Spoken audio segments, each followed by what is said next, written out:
কি মন খারাপ? আচ্ছা কখনো কি শুনছো এই পারভেজ ভাইয়ের ভিডিও দেখার পরেও কারো মন খারাপ আছে? আচ্ছা যাই হোক, এই ভিডিওটা শেষ পর্যন্ত দেখো। যদি তোমার মন ভালো না হয় তাহলে আমাকে আনফলো করে দিও, সমস্যা নেই। কিন্তু আমি 100% শিওর যে তোমার মন ভালো হবে। তোমরা আমার যারা চিনো তারা তো খুব ভালো করেই জানো যে আমার জীবনে মাত্র একটাই কাজ, সেটা হচ্ছে মেয়ে পটানো। মানে যেটা দেখি ভাই সেটারই ভালো লাগে, এইটার থেকে ওইটা সুন্দর, ওইটার থেকে এটা সুন্দর। তো কালকে হঠাৎ করে দেখলাম ফেসবুকে একটা মেয়ে আমার ফ্রেন্ড লিস্টে সেই স্টোরি দিছে, উফ অসাধারণ।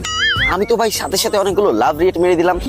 তারপরে মেসেজ দিতে গেলাম, তো ভাবলাম সবাই তো হাই হ্যালো কেমন আছেন এগুলো মেসেজ দেই, তো আমি এগুলো দিব না।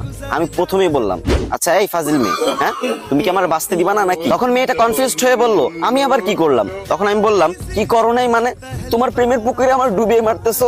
তখন মেয়েটা বলল, সামনে তো কোনোদিন পাইনি, যদি একদিন পাই তাহলে ড্রেনের পানিতে চুবিয়ে মারবো। তখন আমি বললাম, উফ অসাধারণ, তুমি রেগে গেলে তোমাকে এত সুন্দর লাগে। তখন মেয়েটা আরো রেগে গিয়ে বলল, এই তোমার প্রবলেমটা কি? হ্যাঁ।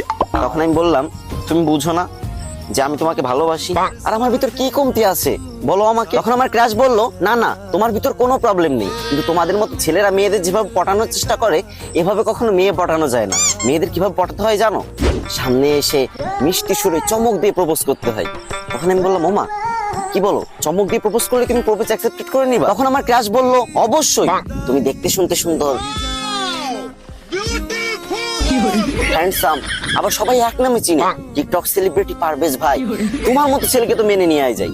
আমি তো ভাই কি বলবো, খুশিতে কোনোদিন তো কোনো মেয়ে পাত্তা দেয় না, প্রথম একটা মেয়ে পাত্তা দিছে, আমি তো খুশিতে নাচানাচি শুরু করে দিছি। তারপর এক দৌড় দিয়ে দোকানে চলে গেছি। আর এটাই ভাবতেছি যে বর্তমান মেয়েদের চাহিদা কতটা নিচ, কতটা খারাপ। গোলাপ ফুল দিয়ে কত সুন্দর করে প্রপোজ করতাম না, তাতে তাদের হবে না, এখন চমক দিয়ে প্রপোজ করতে হবে। তো তখন আর গোলাপ ফুলের দোকানে গেলাম না, মুদিখানার দোকানে গিয়ে মামাকে বললাম, মামা এক বোতল বড় চমক দাও তো। আর আমি সেটা নিয়ে ক্রাশের সামনে গেলাম, আর তারপর তাকে হাঁটু গিরে প্রপোজ করলাম, I love you so much crush. ওমা তাজ্জব ব্যাপার, তখন দেখি ও রেগে মেগে ফায়ার। ও কি করলো, ও আমার হাতে সেই চমকের বোতল না, চমকের বোতল হাত দিয়ে টিপ দিল, মানে আমার হাত থেকে নিতে চাচ্ছিল আর কি।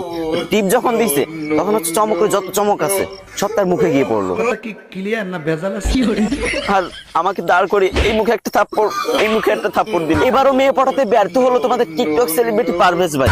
তাতে কি হয়েছে, ওই যে একজন একটা দামি কথা বলছিল না, যে একটা মেয়েকে 100 বার প্রপোজ না করে 100টা মেয়েকে একবার করে প্রপোজ করো, সফলতা আসবেই। তো এখন আমি ভিডিও করা শেষ করে আরেকটা মেয়েকে প্রপোজ করতে যাও, ঠিক আছে? তোমরা যদি এই গল্পটা শুনতে চাও তাহলে ভিডিও নিচে শেয়ার অপশন আছে না, একটা শেয়ার করে দাও, তোমার একটা বন্ধুর কাছে একটাবার শেয়ার করে দাও। আর যদি ভালো না লাগে তাহলে আনফলো করে দিতে পারো, সমস্যা নেই।